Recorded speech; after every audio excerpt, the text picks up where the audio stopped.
안녕하세요. 오늘 여러분과 함께 L3 해리스 테크놀로지스, LHX죠. 이 기업에 대해서 좀 깊이 파헤쳐볼까 합니다. 네, 특히 최근에 주가 움직임이나 실적 관련해서 궁금해하시는 분들이 많은 것 같아서요. 저희가 받은 자료들 바탕으로 핵심만 딱 뽑아서 정리해보려고 합니다. 네, 반갑습니다. L3 해리스, 요즘 방산주 중에서도 주목을 많이 받고 있죠. 맞아요. 그래서 L3 해리스가 지금 시장에서 어떤 위치에 있고 또 앞으로는 어떨지 그 전망까지 한번 제대로 짚어보는 게 오늘 저희 목표입니다. 네, 단순히 자료만 쭉 읽는 게 아니라 이 기업의 진짜 경쟁력이 뭔지, 또 앞으로 우리가 뭘 좀 눈여겨봐야 할지 같이 이야기 나눠보면 좋겠습니다. 좋습니다. 저희가 2025년 7월 초 기준으로 나온 주가 데이터부터 최근 실적 발표 내용, 그리고 변동성 지표나 전문가 전망 같은 자료들을 좀 모아봤거든요. 네, 다 준비되어 있습니다. 자, 그럼 바로 한번 시작해볼까요? 네, 와, 일단 주가 흐름이요. 이게 정말 눈에 띄네요. 2025년 들어서만 벌써 19%나 올랐어요. 네, 그렇죠. 근데 이게 다가 아니고 최근 3개월만 봐도 20% 넘게 올라서 와, 52주 최고가 근처 거의 뭐 255달러 선까지 갔더라고요. 맞습니다. 상승세가 아주 가팔랐죠. 근데 흥미로운 건 1분기 실적을 보면 매출은 살짝 줄었어요. 그쵸? 네, 아주 약간요. 그런데 순이익은 오히려 시장 예상치를 넘었다는 말이죠. 특히 그 조정 영업 이익률, 이게 15.6%로 개선된 게 좀 중요해 보이는데요. 네, 맞아요. 그 조정 영업이익률이라는 게 뭐 일회성 요인 같은 거 빼고 진짜 사업으로 돈을 얼마나 잘 버는지 보여주는 거니까요. 아, 그렇죠. 수익성 자체가 좋아지고 있다는 신호네요. 네, 상당히 긍정적인 신호로 볼 수 있습니다. 거기다가 배당이나 자사주 매입 이런 걸로 주주들한테 8억 달러 이상 돌려줬다는 점도 투자자 입장에서는 이거 상당히 솔깃한데요? 그렇죠. 주주 환원 정책도 꾸준히 하고 있다는 점이 매력적이죠. 근데 이 상승세 배경을 좀 더 봐야 하는데요. 아, 네. 배경이요? 네. 단순히 1분기 실적이 좋았다? 뭐 이것만은 아니고요. 사실은 그 미국 국방 예산이 늘어날 거라는 기대감 있잖아요. 아, 네네. 계속 얘기가 나왔었죠. 네. 그리고 뭐 우크라이나나 중동처럼 이 지정학적 불안정성이 계속되니까 방산주 전반에 대한 관심 자체가 높아진 영향도 꽤 큽니다. 그렇군요. 외부 요인도 작용을 했다는 거네요? 그렇죠. 근데 여기서 L3 해리스만의 또 특징적인 점이 있어요. 바로 안정성입니다. 안정성이요? 어떤 면에서요? 자료 보시면 베타 값이라고 나오는데 이게 0.49예요. 0.49요.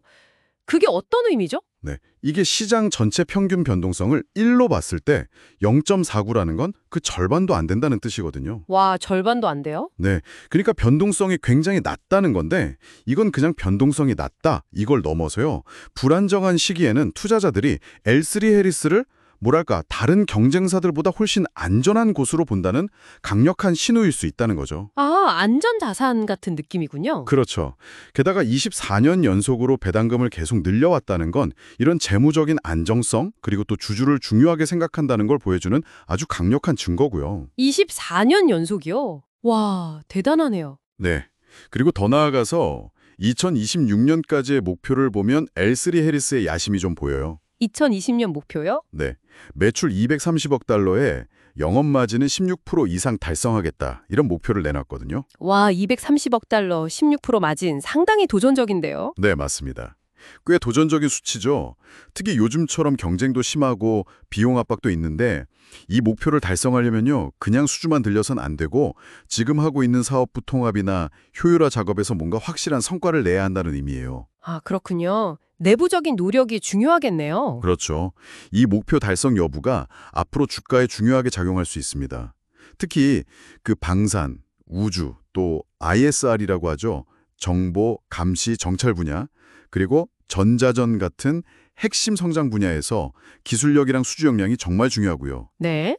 연평균 한 15% 정도 EPS, 그리고 주당 순이익 성장 전망이 나오는 것도 이런 기대를 다 반영하고 있는 거고요. 확실히 장기적인 그림은 좋아 보이는데 혹시 단기적으로 좀 걸리는 부분은 없을까요?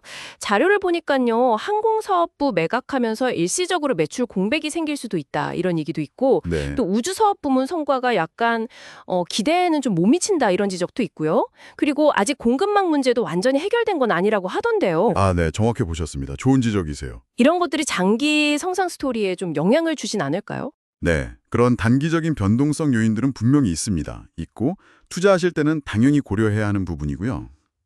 예를 들어 항공사업부 매각 같은 경우는 단기 매출에는 당연히 영향이 있겠죠. 하지만 이게 핵심 사업에 더 집중하기 위한 뭐랄까 전략적인 선택이라는 측면도 같이 봐야 하고요.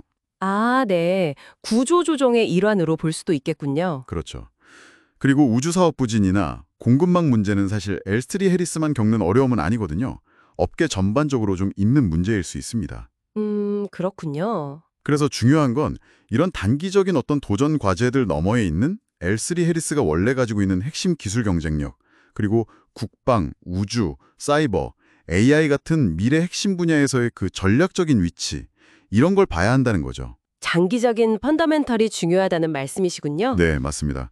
이 장기적인 성장 동력에다가 아까 말씀드린 꾸준한 주주 환원 정책, 이게 딱 결합되면서 시장이 왜 이 기업을 안정적이면서 성장성도 갖춘 핵심 방산주다, 이렇게 평가하는지가 설명이 되는 거죠. 네네. 그래서 여러분께서 만약에 포트폴리오 안에서 변동성은 좀 낮추면서 그래도 꾸준한 성장을 기대할 수 있는 종목, 이런 걸 찾으신다면 L3 해리스가 왜 주목받는지 그 이유가 바로 여기에 있는 겁니다. 자, 오늘 L3 해리스 관련 자료들을 쭉 한번 깊이 파고 들어봤는데요. 정리해보면 최근 주가 상승이나 실적도 인상적이었지만 그 배경에는 국방 예산 확대 기대감 같은 외부 요인도 있었고 또 낮은 변동성이라는 매력도 있었고요. 네, 그리고 장기적으로 봤을 때는 핵심 기술 기반의 성장 전략 또 24년이나 연속으로 배당을 늘려온 그런 안정성이 딱 버티고 있다는 걸 알 수 있었습니다. 물론 단기적으로는 사업 조정이나 공급망 이슈 같은 변수들도 고려해야 하고요. 맞습니다. 이 모든 걸 종합했을 때 우리가 진짜 핵심으로 짚어야 할 건 뭘까요?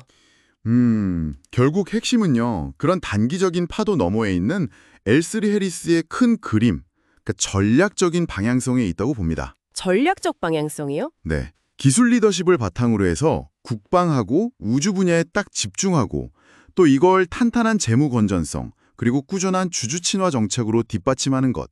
이게 L3 해리스를 이해하는 가장 중요한 포인트가 아닐까. 네, 그렇게 생각합니다. 네, 명확하게 정리가 되네요. 오늘 L3 해리스 분석을 마무리하면서 청취자분들께 이런 질문을 한번 던져보고 싶습니다. 네.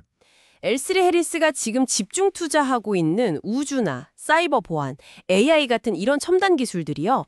앞으로 우리 안보 환경을 물론이고 어쩌면 우리 일상생활까지 어떻게 바꿔놓게 될까요?